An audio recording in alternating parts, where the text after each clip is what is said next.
सर्वोत्तम अनुभव के लिए हम आपको हेडफोन का उपयोग करने की सलाह देते हैं। जगदीश चंद्र माथुर। ओ सदानीरा। बिहार के उत्तर पश्चिम कोण में चंपारण क्षेत्र की भूमि पुरानी भी है और नवीन भी। हिमालय की तलहटी में जंगलों की गोदी से उतार कर मानव शैशव सुलभ अंगों और मुस्कान वाली धरती को ठुमक ठुमक कर चलना सिखा रहा है। नए खेत, नई पैदावार और बीच बीच में पलाश, साल एवं अन्य जंगली वृक्षों की भटकी सी पातें। दूर दूर तक समतल की गई भूमि ट्रैक्टर की आतुर अंगुलियों ने मानो जिसे परिहत वसना कर दिया है। तभी तो लाज से सिकुड़ी सी इन नदियों में जल नाम मात्र को रह गया है। बालू की डगरों के बीच खोई सी रह गई हैं ये धाराएं जो कभी वनश्री के ढके वक्षस्थल में किलकती रहती थीं। अब वे किलकती नहीं हैं, या तो लाज में गड़ी निस्पंद सरकती रहती हैं या बरसात के दिनों उन्मत्त यौवना वीरांगनाओं की भांति प्रचंड नर्तन करती हैं। मसान, सिकराना, पंडई भुजाएं फैला फैलाकर उसी मानव के पौरुष को ललकारती हैं जिसने उन्हें निर्वसन किया है। सन 62 की बाढ़ का दृश्य जिन्होंने देखा, उन्हें रामचरितमानस में कैकेयी के क्रोध रूपी नदी की बाढ़ की याद आई होगी। लेकिन 2500 वर्ष पहले जब गौतम बुद्ध इन नदियों के किनारे किनारे पाटलिपुत्र से मल्लों, मौर्यों और शाकियों को उपदेश देने जाया करते थे, तब ये नदियाँ संयमित थीं। घना जंगल था और वृक्षों की जड़ों में पानी रुका रहता था। बाढ़ आती थी पर इतनी प्रचंड नहीं। पिछले 600-700 साल में महावन जो चंपारण से गंगा तक फैला हुआ था, कटता चला गया, ऐसे ही जैसे अगणित मूर्तियों का भंजन होता गया। वृक्ष भी प्रकृति देवी वनश्री की प्रतिमाएं हैं। वंसुधरा भोगी मानव और धर्मांध मानव एक ही सिक्के के दो पहलू हैं। एक कहानी सुनी। यहाँ 12वीं सदी के लगभग 300 वर्ष तक कर्नाट वंश का राज्य था। प्रथम राजा नान्यदेव चालुक्य नृपति सोमेश्वर पुत्र विक्रमादित्य के सेनापति नेपाल और मिथिला की विजय यात्रा पर आए और फिर यहीं बस गए। इस तरह सुदूर दक्षिण का रक्त और संस्कृति इस प्रदेश की निधि बने। कितने लोग इतिहास की इस कीमियाई प्रक्रिया से परिचित हैं। कर्नाट वंश के राजा हरि सिंह देव को 1325 ईस्वी में मुसलमान आक्रमणकारी गयासुद्दीन तुगलक का मुकाबला करना पड़ा। विशाल आक्रमणकारी सेना जंगल के किनारे खड़ी थी। हरि सिंह देव का दुर्ग वन की गहराई में निश्चल छिपा हुआ था। वह घना वन मजबूत और मोटी प्राचीरों से अधिक दुर्भेद्य जान पड़ा। सुल्तान घोड़े से उतरा और तलवार से उसने एक विशाल विटप के तने पर आघात किया। उसके गिरते ही बिजली सी दौड़ गई उसके सैनिकों में और हजारों तलवारों घने वन के वृक्षों पर टूट पड़ी। देखते ही देखते जंगल के बीच राह खुलती चली गई। हरि सिंह देव का गढ़ अपना घोंसला खो बैठा और उन्हें नेपाल भाग जाना पड़ा। तब से जंगल जो कटने शुरू हुए तो कटते ही आ रहे हैं।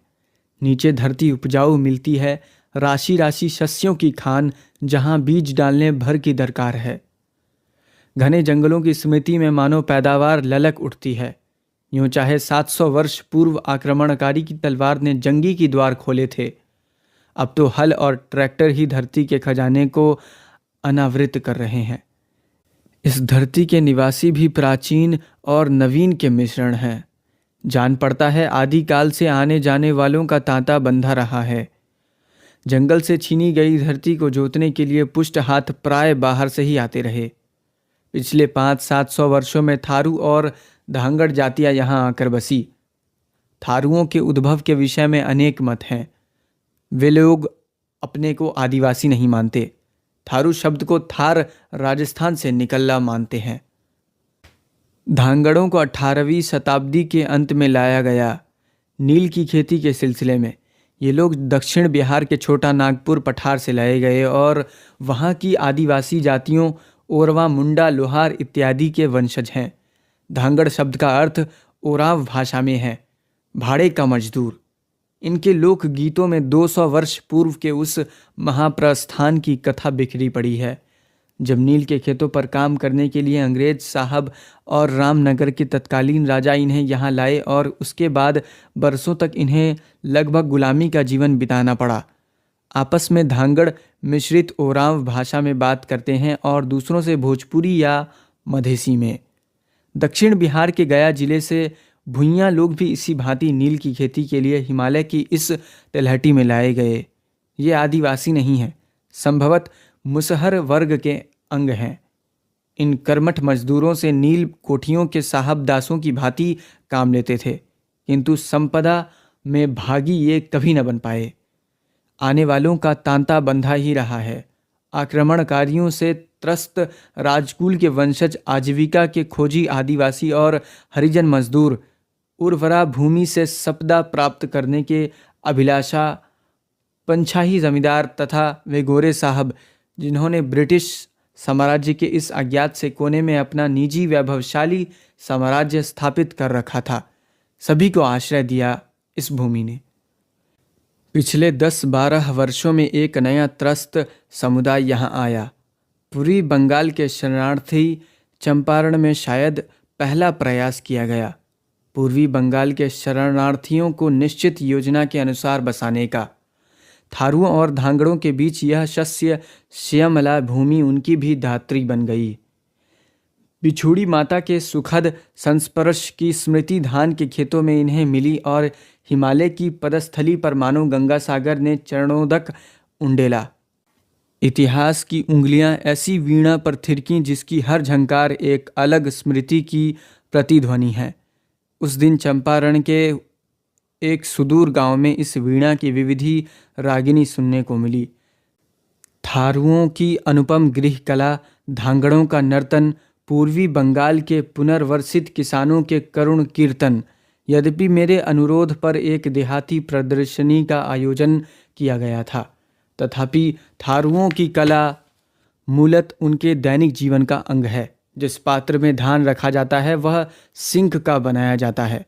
कई तरह के रंगों और डिज़ाइनों के साथ सिंक की रंग बिरंगी टोकरियों के किनारे सीप की झालर लगाई जाती है। झोपड़ी में प्रकाश के लिए जो दीपक है उसकी आकृति भी कलापूर्ण है। शिकारी और किसान के काम के लिए जो पदार्थ मून से बनाए जाते हैं उनमें भी सौंदर्य और उपयोगिता का अद्भुत मिश्रण दिख पड़ा। किंतु सबसे मनोहर था नववधू का एक अनोखा अलंकरण, जो मात्र आभूषण ही नहीं है। हर पत्नी दोपहर का खाना लेकर पति के पास खेत में जाती है। नववधू जब पहली बार इस कर्तव्य को निभाने जाती है तो अपने मस्तक पर एक सुंदर पीढ़ा रखती है, जिसमें 3 लटें वेणियों की भांति लटकती रहती हैं। हर लट में धवल सीपों और एक बीज विशेष के सफ़ेद दाने पिरोए होते हैं। पीढ़े के ऊपर सींक की कलापूर्ण टोकरी में भोजन रखा जाता है। टोकरी को दोनों हाथों से संभाले जब लाज भरी सुहाग भरी वधू धीरे धीरे खेत की ओर अपने पग बढ़ाती है तो सीप की वेणियां रजत कंकड़ों की भांति झंकृत हो उठती है और सारा गांव जान लेता है कि वधू अपने प्रियतम को कलेऊ कराने जा रही है। इस मधुर और सिग्नगद्ध संस्कृति की अपेक्षा धांगड़ों का सामाजिक जीवन अधिक प्रखर और उल्लासपूर्ण है। स्त्री पुरुष दोनों ढलती शाम के मंद प्रकाश में सामूहिक नृत्य करने लगे। ओरांव नृत्य से मिलते जुलते ही नृत्य होते हैं धांगड़ों के, किंतु कुछ निजी विशेषताएं भी हैं। मर्द अपने दाहिने हाथ में रंगीन रुमाल लिए उसे हिलाते जाते हैं। यह नेपाल का प्रभाव जान पड़ता है। गीतों में कल्पना और चित्रोपमता अधिक जान पड़ी। भाषा में भोजपुरी और ओरांव का मिश्रण था। नृत्य के बीच बीच में कुछ लड़के तरह तरह के पशुओं की आकृति बनाकर आते हैं और गीतों की मधुर व्यंजना के बीच प्रहसन की छवि दिखा जाते हैं।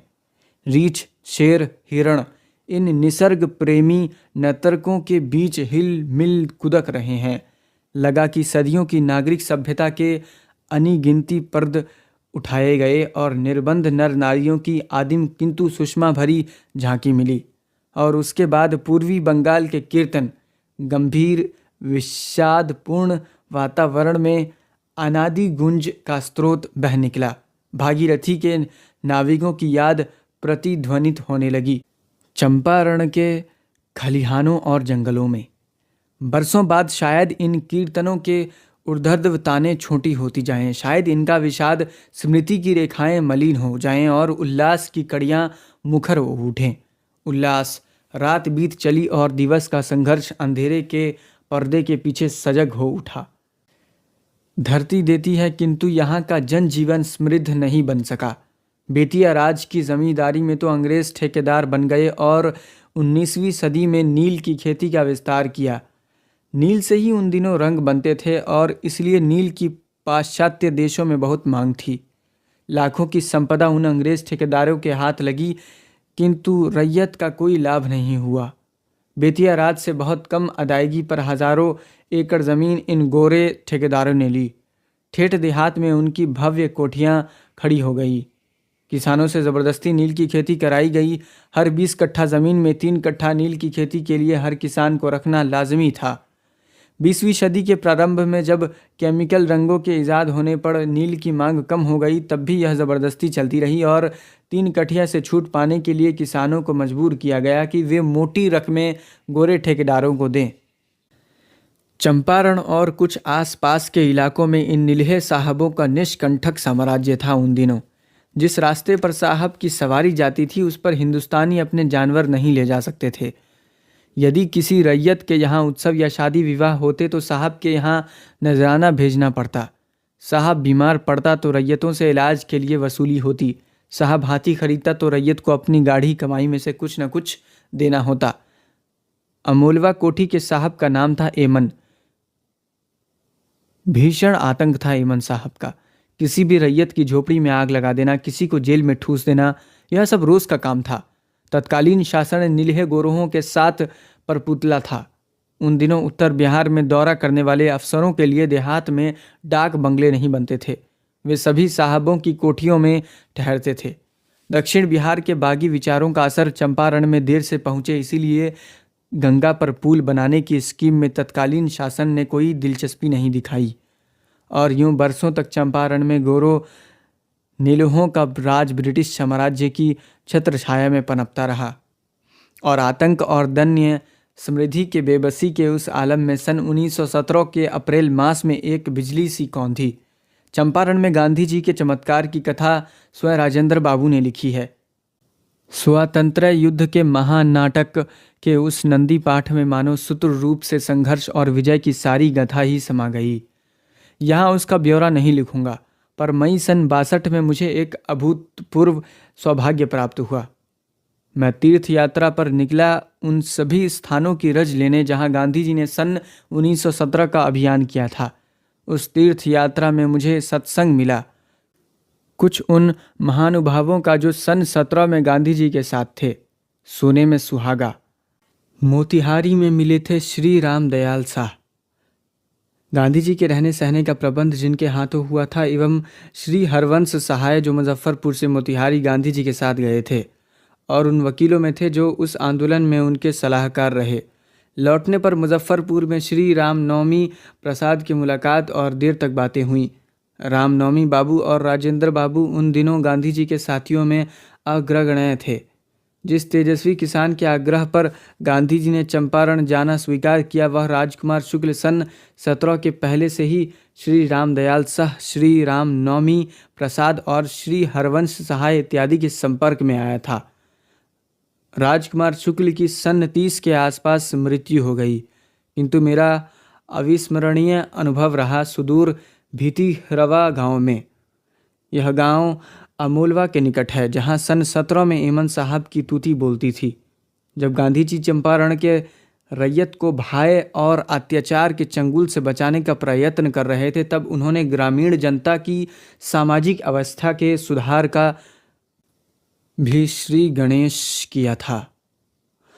श्री रामनवमी प्रसाद ने बताया कि एक दिन किसी गांव में किसानों की शिकायतों का अध्ययन करने गांधी जी जा रहे थे। उनके साथ दूर जाना था। हाथी पर दोनों सवार थे। कड़ी धूप थी। तभी गांधी जी ने ग्रामों की दुर्वस्था को दूर करने में शिक्षा की महत्ता पर अपने विचार प्रकट किए। उन्होंने कहा कि जब तक ग्रामीण बच्चों की शिक्षा की व्यवस्था नहीं होगी, तब तक केवल आर्थिक समस्याओं को सुलझाने से काम नहीं चलेगा।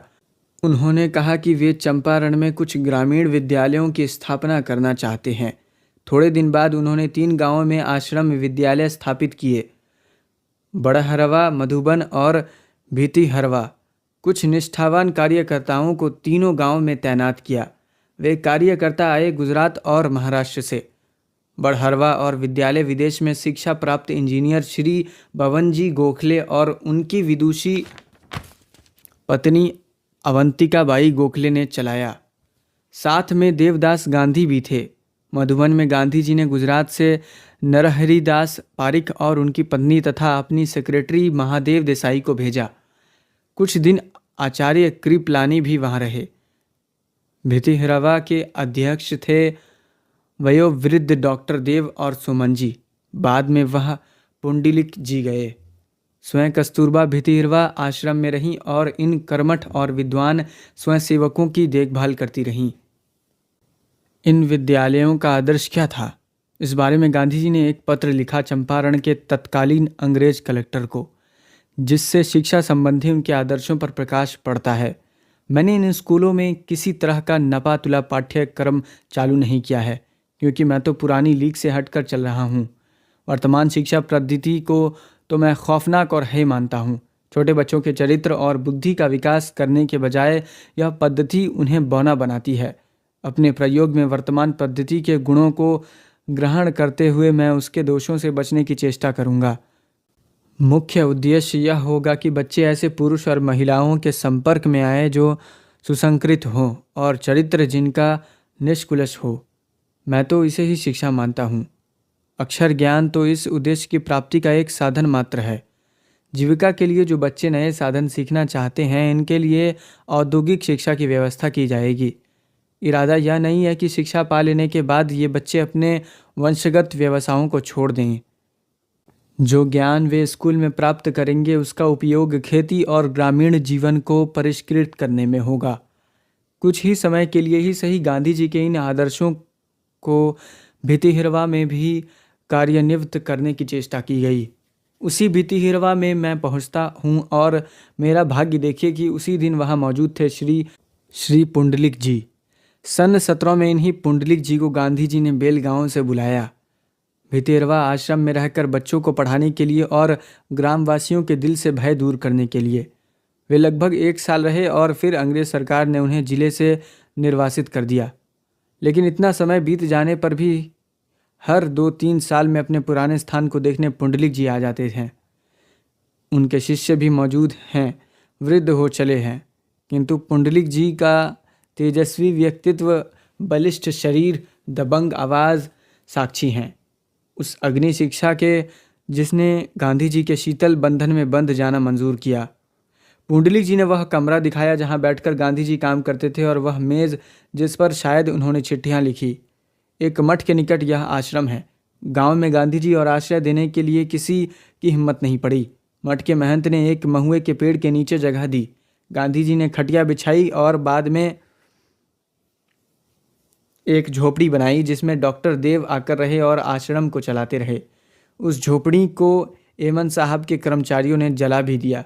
बाद में वह खपरैल का भवन बना जो अब भी बहुत कुछ मौलिक अवस्था में है। कस्तूरबा यहाँ रहकर आश्रम के कार्यकर्ताओं की देखभाल करती रहे। गांधी जी प्राय बेतिया और मोतिहारी में ही रहते। पुंडलिक जी के 3-4 शिष्य भी मिले और पुंडलिक जी ने सन 17 के अपने रोचक अनुभवों की कथाएं भी सुनाई। एक दिन एमन साहब इनके आश्रम में आया। कायदा था कि साहब जब आए तो गृहपति उसके घोड़े की लगाम पकड़ें। पुंडलिक जी ने कहा, नहीं, उसे आना है तो मेरी कक्षा में आए, मैं लगाम पकड़ने नहीं आऊँगा। पुंडलिक जी ने गांधी जी से सीखी निर्भीकता और वही निर्भीकता उन्होंने गांव वालों को दी। चंपारण अभियान का सबसे बड़ा वरदान यही निर्भीकता थी।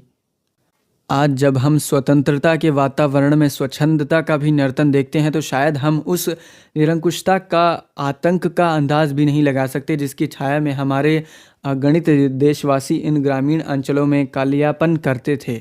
गांधी जी ने उस दुर्भेद्य अंधकार को चीर दिया, किंतु उसी चंपारण में उनकी दूसरी सीख को हमारी शिक्षित समाज हृदयंगम नहीं कर सका। मैंने गांधी जी का तत्कालीन पत्र व्यवहार अशंत पढ़ा है। एक भी वाक्य ऐसा नहीं लिखते थे जिसके तथ्य की उन्हें पूरी जानकारी न हो। अधिकांश पत्र अंग्रेज अधिकारियों को लिखे गए थे।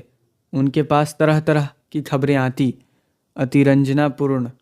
आजकल का ज़माना होता तो लोग उन खबरों को समाचार पत्रों में छापते, क्रोधपूर्ण दोषारोपण करते, किंतु गांधी जी हर बात को तोलते, स्वयं सत्यापन करते, बिना छानबीन किए गए किसी भी मामले पर नहीं लिखते। समाचार पत्रों में अपनी इंक्वायरी के समाचार बहुत कम देते। किसी गांव से अत्याचार की खबर आती तो वहां जाकर खुद पूछताछ करते या राजेंद्र बाबू, अनुग्रह बाबू, धरणीधर बाबू इत्यादि से जांच कराते। असल में जब सन 1916 की लखनऊ कांग्रेस में लोगों ने उनसे चंपारण की त्रस्त जनता के संबंध में प्रस्ताव रखने को कहा तो बोले, अपनी आंखों से देखे बिना और इन बातों की जांच पड़ताल किए बिना मैं इस मामले में नहीं पढ़ूंगा।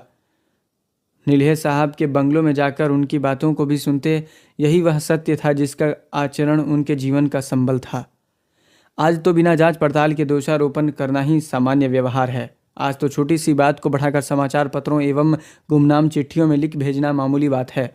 आज सत्य धूल धूसरित पड़ा है, जैसे भितिहिरवा में आश्रम भी उपेक्षित है। कैसी है चंपारण की यह भूमि, मानो विस्मृति के हाथों अपनी बड़ी से बड़ी निधियों को सौंपने के लिए प्रस्तुत रहती है। गांधी निधि गांधी जी द्वारा पावन किए गए स्थलों में कुछ स्मारक बना रही है, लेकिन क्या यहाँ कोई तीर्थ टिक पाएंगे? भितिहिरवा के पास ही रामपुरवा है, जहाँ ध्वस्त पड़े हैं 2 अशोक स्तंभ, एक पर सिंह था और दूसरे पर बैल। पुष्ट मौर्य कला के नमूने। शायद रामपुरवा कोई बौद्ध तीर्थस्थल रहा हो। गंडक नदी के किनारे कोई बौद्ध स्थल है। कुशीनगर, लौरिया, नंदनगढ़, अरेराज, केसरिया, चानकीगढ़ और वैशाली। कुशीनगर गोरखपुर जिले में है। अब कुशीनगर स्वतंत्र जिला है, जहां गड़क को नारायणी कहा जाता है। अब नदी कई मील हट गई है। भगवान बुद्ध की निर्वाण शैया की वह मूर्ति निस्संदेह विराट है। संभवत इस मूर्ति और मंदिर का निर्माण ईसा की प्रथम या द्वितीय शताब्दी में उन्हीं लोगों ने कराया जिन्होंने बोध गया का मंदिर बनवाया था। जिस स्थान पर कुशीनगर के निवासियों ने तथागत के शरीर को भस्म किया था, वहाँ एक ध्वस्त स्तूप खड़ा है। तथागत की भस्म के ऊपर गंडक नदी के आसपास अनेक स्तूप बने, अनेक स्मारक बने। गंडक के पूर्वी तट पर बिहार में नंदनगढ़ का विशाल स्तूप प्राचीन स्थापत्य की अभूतपूर्व कृति है। इसका मुकाबला जावा का बरबदूर का मंदिर ही कर सकता है। अभी तक इसका काल निर्णय नहीं हो पाया है। 82 फुट ऊंचे 1500 फुट वृत्ताकार इस स्तूप के शीर्ष स्थल के निकट मैंने वह स्थान देखा जहां एक छात्राकार स्मारक के भीतर कांसे के बर्तन में भोजपत्र पर लिखी 4वीं शताब्दी की एक बौद्धक पांडुलिपि पाई गई थी। थोड़ी ही दूरी पर अशोक का बनाया हुआ लौरिया नंदनगढ़ का सिंह स्तंभ है। मेरे विचार में यह अशोक का सबसे कलापूर्ण स्तंभ है। लेख भी स्पष्ट है। इस लेख और उससे कुछ दक्षिण में अरेराज स्तंभ पर अंकित लेखों में शासन के सिद्धांतों पर प्रतिपादन है। महामात्रों को जनता के प्रति कैसा व्यवहार करना चाहिए इसका आदेश है। पशुवध की मनाही की गई है। तत्कालीन कमिश्नरों को अपने कर्तव्य और आदर्शों की याद दिलाई गई है। आजकल का कमिश्नर मैं गगन स्पर्शी सिंह की भंगिमा और उसके नीचे खुद लेखों को देखते देखते मानो 2200 वर्ष पहले के प्रतापी किंतु करुणाद्र स्वर की प्रतिध्वनि सुन पा रहा हूँ। वह स्वर आज भी कितना खरा है, आज के अधिकारी वर्ग के लिए भी कितना चुनौतीपूर्ण है। लौरिया नंदनगढ़ से ही एक नदी रामपुरवा और भितिहिरवा होते हुए उत्तर में नेपाल के निकट भिखानोथुरी तक जाती है। नाम है पंडई नदी और शायद इसी के सहारे भगवान बुद्ध और बाद में अनेक भिक्षु, भिखना शब्द से साम्य देखिए, जाते थे लुम्बिनी और नेपाल। फहान और ह्वेनसांग भी इसी पथ से आए थे।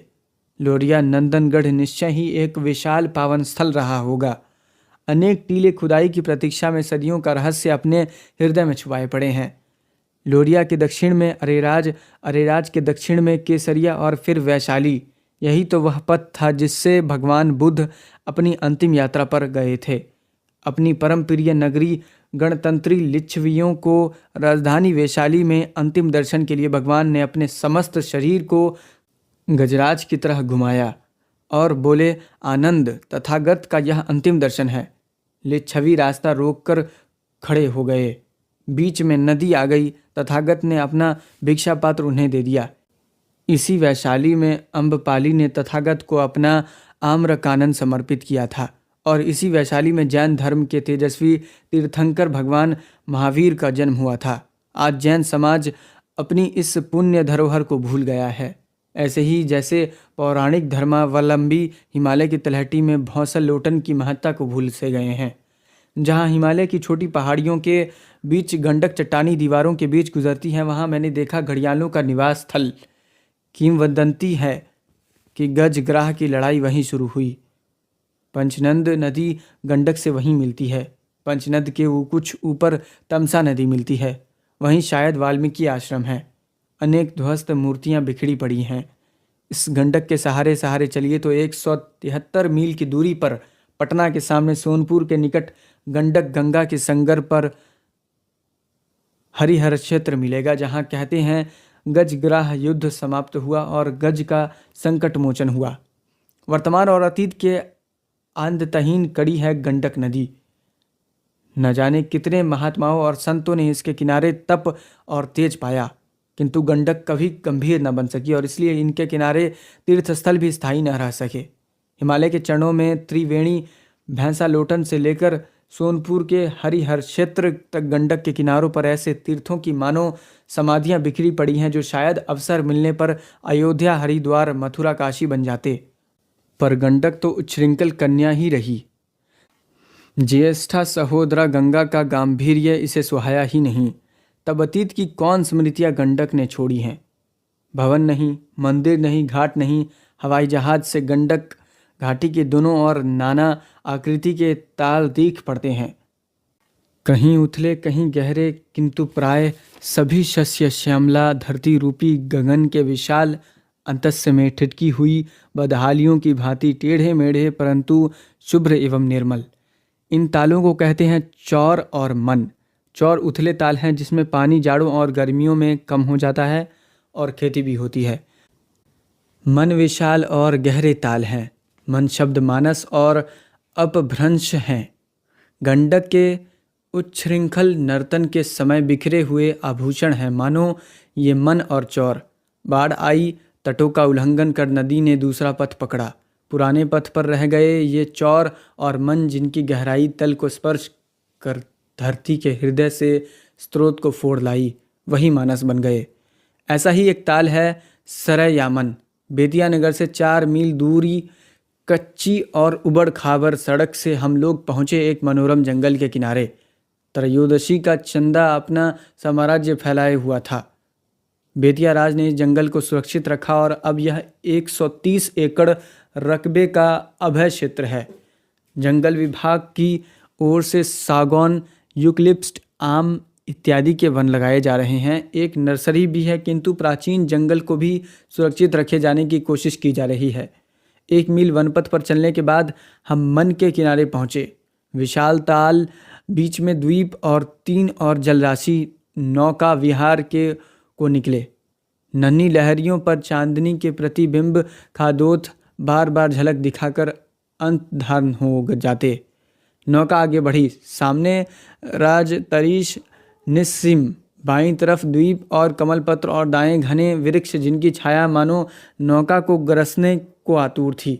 बीच धारा में पहुंचने पर नाविकों ने कहा, जल पीजिए, बड़ा स्वास्थ्यवर्धक है।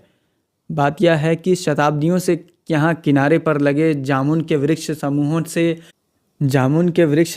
से जामुन के अगणित फल गिरते रहे हैं और इस तरह सरयामन के जल का वैधक सिद्धांत के अनुसार शोध होता रहता है। बेतिया नगर से अनेक अमीर बीमार इस जल को घड़ों में मांगते हैं। सरयामन का जल स्थिर है, निबद्ध है, किंतु गंडक नदी का जल तो सदियों से चंचल रहा है। जिसने इतने तीर्थ तोड़े, क्या वह कोई वरदान दे सकेगी उन असंख्य प्राणियों को जो इसकी घाटी में संघर्ष और अभाव का जीवन बिताते रहे हैं। चंपारण जिले में मोटर से घूमते हुए जहां मैंने इतने ध्वस्त स्तूप, मंदिर और स्तंभ देखे, वहां एक और भी प्रकार की प्राचीरें जगह जगह मस्तक उठाए दिख पड़ी। ये ईंटों और पत्थरों के निरूपाय खंडर नहीं हैं। इन पर प्राचीन लिपियों में लेख भी नहीं, लेकिन नई कुदालियों और फावड़ों की छाप। नए पौरुष की छाप है इन पर। ये प्राचीरें और गंडक घाटी योजना की नहरों के तटबंध जिन्हें लाखों मजदूर तैयार कर रहे हैं। एक होगी पश्चिमी नहर 120 मील लंबी, जिसका 11.5 मील नेपाल में पड़ेंगे, 68.5 मील उत्तर प्रदेश गोरखपुर और देवरिया जिले में और शेष बिहार के सारण जिले में। पूर्वी नहर की लंबाई 155 मील होगी। इसके द्वारा नेपाल और तिरहुत के विशाल क्षेत्र की आबपाशी होगी। इसके अलावा नेपाल के लिए एक पावर हाउस भी बनेगा। भैंसालोटन से ये नहरें निकलेगी और वहाँ लगभग 3000 फुट लंबा बराज बन रहा है, जिसके ऊपर से सड़क और रेल ले जाए जाने की संभावना है। कुल मिलाकर 41.49 लाख एकड़ ज़मीन की आबपाशी इन नहरों में होगी। कुल व्यय होगा लगभग 40 करोड़ रुपए। भैंसालोटन में भारतीय इंजीनियर जंगल के बीच इस नवीन जीवन केंद्र का निर्माण कर रहे हैं। प्राणवान विद्युत तुल्य शिराओं का जाल फैला रहे हैं। मोटर बोट गंडक के वक्षस्थल को चीरकर आगे बढ़ रही थी और इंजीनियर मुझे बराज और नहरों की टेक्निकल बातें समझा रहे थे। और मैं सोच रहा हूँ शायद युग युगों से होती आई गज और ग्राह की लड़ाई का अंत होने जा रहा है। दैन्य और अभाव के ग्राह के विकराल मुख में फंसे जन समुदाय का सकट मोचन करने के लिए एक अजय पौरुष युक्त नारायण के विराट रूप का निर्माण हो रहा है। ये नहरें ही उस नारायण की अनेक भुजाएं हैं। बिजली के तारों का जाल ही तो उसका त्राणकर्ता चक्र है। और मैं मन ही मन नमस्कार करता हूँ इन इंजीनियरों को, विश्वकर्माओं को, मजदूरों को, जो भगवान के इस नूतन विराट रूप के विधाता हैं, जिनकी वृद्धि और परिश्रम की गाथा कवि और कलाकार अंकित करें या न करें, लेकिन जिनकी बनाई मूर्तियों में प्राण का संचार होते ही सदियों से भग्न मंदिर ज्योतित हो उठेंगे। ओ सदानीरा, ओ चक्रा, ओ नारायणी, ओ महागंडक, युगों से दीनहीन जनता इस विविध नामों से तुझे संबोधित करती रही है। तेरी चिरंचल धारा ने उनकी आराधना के कुसुमों अगणितों तीर्थों को ठुकरा दिया, पर आज तेरे पूजन के लिए जिस मंदिर की प्रतिष्ठा हो रही है उसकी नींव बहुत गहरी है, इसे तू ठुकरा ना पाएगी।